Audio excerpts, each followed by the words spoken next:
Hey guys, it's Jessi. Today I'm going to be sharing one of my favorite videos to do, and that is my yearly favorite books from, well, I guess yearly. So 2016 is today's video, and I'm so excited. This is going to be part one. I'm going to film my favorite books, and then I'm going to have a part two video where I share some of my favorite comic books. But today I'm going to share 10 of my favorite books with you guys that I read this year, not necessarily that came out this year. And these are all ones that I gave like 5 stars that I absolutely love and adore and just can't wait to share with you guys. I also do have full reviews to go further in depth of each one of these books, so I will leave those linked below if you guys want to hear more of my thoughts and opinions or just get a little bit more information about those books. They will be down below. So because there are 10 here, I'm just going to dive right in. Alright, so one of the first books that I read this year was Before We Were Strangers by Renee Carlino. This was a new author to me this year as well. She also did have a book called Swear on This Life that was released this year, which I did enjoy, but not quite as much as this one. This is still my favorite that I've read of hers, and it is about these two characters, Grace and Matt, who meet in college and have this like instant connection. They become really, really good friends, and then it develops into a little bit more, and it's like this fast and intense romance that they develop, and then as life kind of starts to tear them apart as they leave college, they go their separate ways, and it happens to be 15 years later that Matt spots Grace on the subway and starts to work his way back into her life, and they start to reconnect, and like this really great contemporary romance, and this just moved me in ways, and it had like this twist that I didn't see coming, and it was just a beautiful, beautiful story that is still to this day one of my favorite books that I've read, so definitely check this one out. Another new author for me this year that I have loved and just really enjoyed reading her writing style is Colleen Hoover, which I know a lot of you guys feel the same way. There's a lot of hype about her, and I loved the book This Ends With Us, but I'm also going to cheat here a little bit on this one, and I'm going to throw in Confess as well because I read both of these this year. Confess totally made me like cry my eyes out within the first 10 pages, and I was like, I don't even know if I can finish this book, but I continued to push through, and I did, and I loved it, and there is a full review for this one, but I'm going to focus mostly on It Ends With Us, which was such a beautiful, powerful, emotional, just eye-opening read, and this is about a girl named Lily who watches her mother in this abusive relationship when she is growing up, and she makes this connection with this homeless boy named Atlas, and they become really good friends. They develop these feelings, and they just shared something, you know, together within them. And so when they kind of get separated as well, so I'm starting to see a theme here, they kind of make plans to like reunite eventually, but it wasn't until that they kind of crossed paths again in Boston, and he followed his dreams and became what he wanted, and he's this great chef, and he runs a restaurant and all of this, and she's found herself in an abusive relationship as well. So being able to see, you know, something that she was trying to run from and then end up in the same situation as her mother and how she handles it, and everything was just really, like I said, emotional and powerful, and I think this is one that everybody should definitely read. It was so beautiful. Another really great read is The House of Bradbury by Nicole Meyer. This was a debut author that I ran across this year, and it was amazing. I loved it. I don't think that the story was overly like fast-paced or anything super crazy, but I think the way it was written and what it was written about and the characters were so well done. This is about a character named Mia who finds herself basically just at a really low point, and she decides to just take this big risk, and she buys Ray Bradbury's old house and just moves in there, and hoping that by living in his place that she will be able to get this like good juju that was coming from the house. Like she can sit down and finish her novel that she's been trying to write and just, you know, start making things happen for herself again after being so low for so long. And I think the way that the character of the house is described in this was one of the most powerful things. I think it was really intriguing and just interesting to really dive in. Also to see her sister's relationship with her, and to see these different characters kind of come in and out of her life and how she handles these situations is really great. There is a small little romance twist in here too, along with a little bit of mystery that kind of ties those two instances together, where she gets these mysterious sketches left on her doorstep, and so to see everything kind of come full circle and to just watch the transformation from start to finish for Mia was awesome. And like I said, the characteristics of the house in this was one of my favorite pieces, and I absolutely loved this. Can't wait to see what comes back or comes out next from Nicole Meyer. The next book is a Gillian Flynn. It's called Sharp Objects. I love anything that Gillian Flynn puts out there. I read multiple this year by her, or maybe it was last year, 2015, I can't remember, but everything that I have read from her, I have just absolutely loved, and this one was especially twisted. I really think that Gone Girl is probably one of the most popular ones, and you know, because it was made into a movie and all of that stuff, and it was one of the first books that I had read by her, and I loved it and I thought it was so great. But then I started reading her first few, which was Dark Places in this one, and by far these are so dark and twisted that I was immediately hooked. And they're fairly short, so they're a super quick read, and they just keep you on the edge of your seat the entire time and guessing. So this one, we follow this reporter named Camille who is working as a reporter and gets sent back to her hometown, which she has avoided for, I believe it's like the last 8 years, and doesn't want to go back there. And as she gets sent back, we start to see these things kind of unravel and why she didn't want to go back there. She does not have a good relationship with her mother. The town is also having some issues, and so they've had some deaths that she is investigating and trying to, well, not investigating, I suppose, but like reporting on. And so to kind of watch her get kind of entangled in that mess as well, and you are constantly guessing. And poor Camille has so many issues herself where she is like battling some things, and so as you kind of read, those start to peel back. You start to get more on her family, and it just gets deeper and darker and more twisted the further you go. And the ending totally caught me surprise. The only thing I wish is that the ending was a little bit longer, because I felt like it was so rushed right at the very end. But this was really good, and you get to see kind of an unreliable character. You're, like I said, just constantly guessing as to who has done this, and I really thought I had it pegged down until that twist towards the end. So this is definitely up there for anyone who loves a good thriller. And to fill in that hopeless romantic, like sappy love story part that I just so needed this year, it was Me Before You by Jojo Moyes, and this is one that totally just blew me away, lived up to the hype, at least in my opinion. It is about Will and Louisa and just their story and how they kind of learn to live with each other, basically. So Louisa is hired to take care of Will, who is a paraplegic, and he's just mean and nasty and just like not a pleasant guy to be around at all.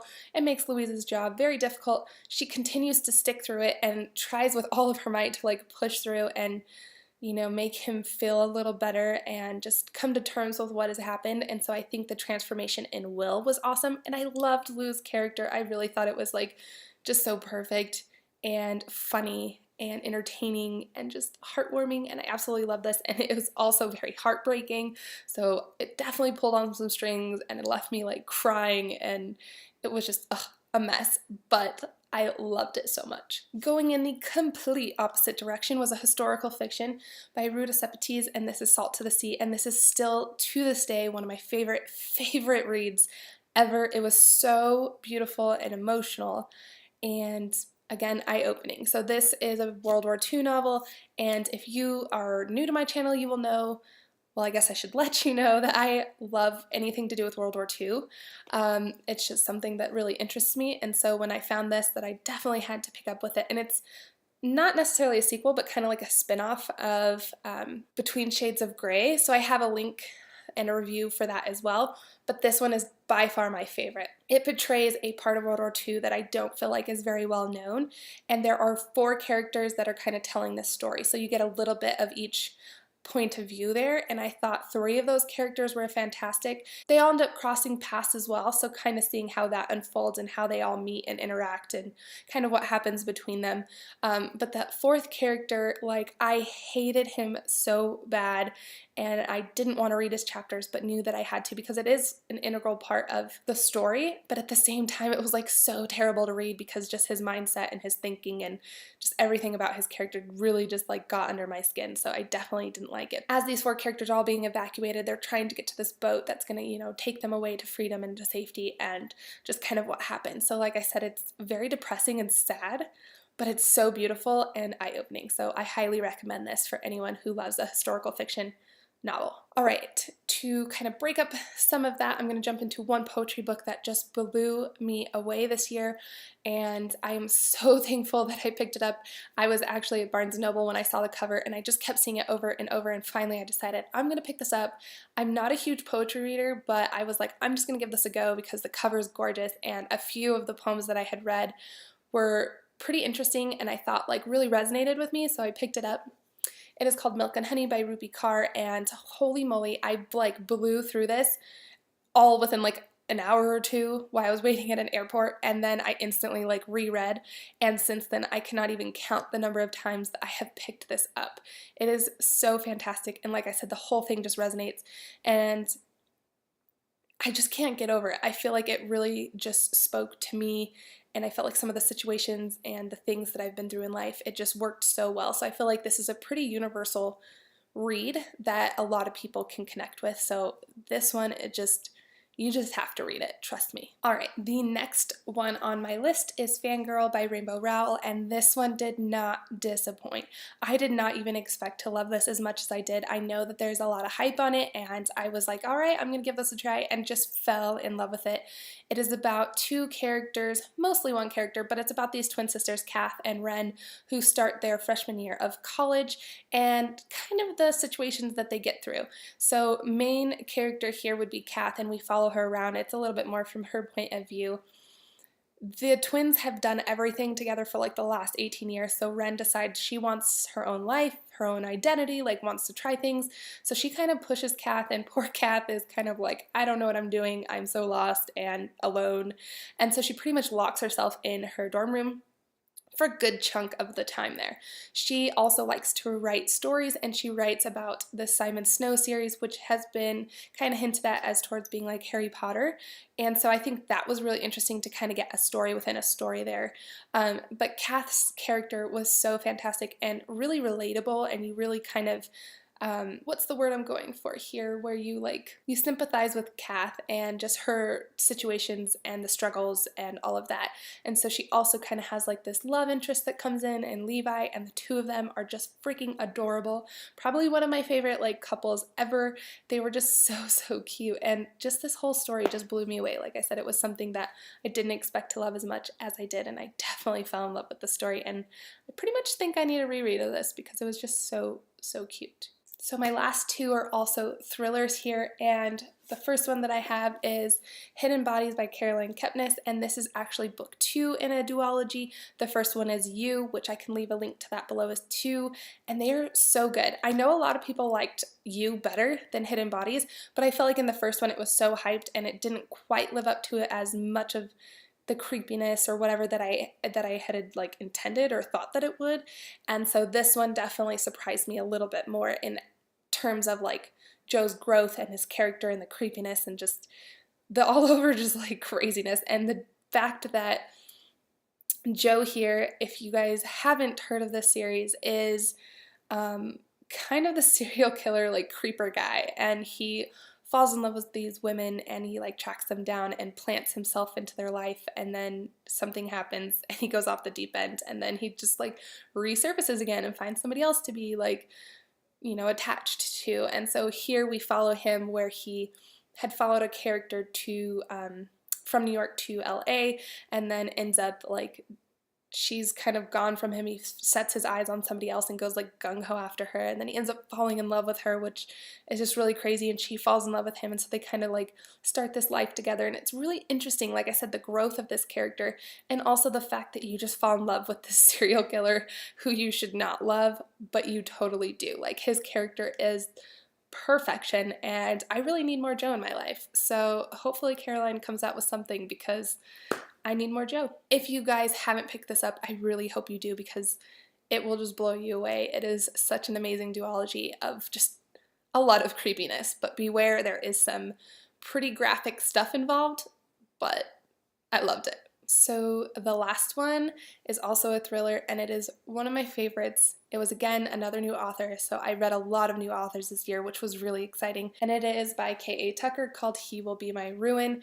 This book, oh my gosh, this book, and I buddy read this with a few people on my Bookstagram, and I'm so thankful I did because we were binge reading it, and we were talking about it, and it made it even, you know, more like, what am I trying to say here? But it was even better because I got to read it with them, and we got to discuss things and like guess who was, you know, the killer and what was happening, and so it was a lot of fun. So I highly recommend buddy reads because it just added to the overall experience of it. But what this book is about is this character who gets this phone call that her best friend has committed suicide. And Celine is the best friend that apparently had committed suicide, and Maggie gets to her apartment. She is supposed to be clearing everything out and kind of getting, that situation under control. And as she's in this apartment, she starts to realize that she does not think that her best friend killed herself. She says, I know her, this wouldn't be happening. She has this feeling in her gut. So she decides to take it upon herself and reaches out to like a private investigator, and they start to uncover these clues and things. And she's also working, on pieces on her end and trying just to figure out what happened, because she knows that the police are wrong and they will not do anything without further proof. So she's trying to find something to change the mind of the police.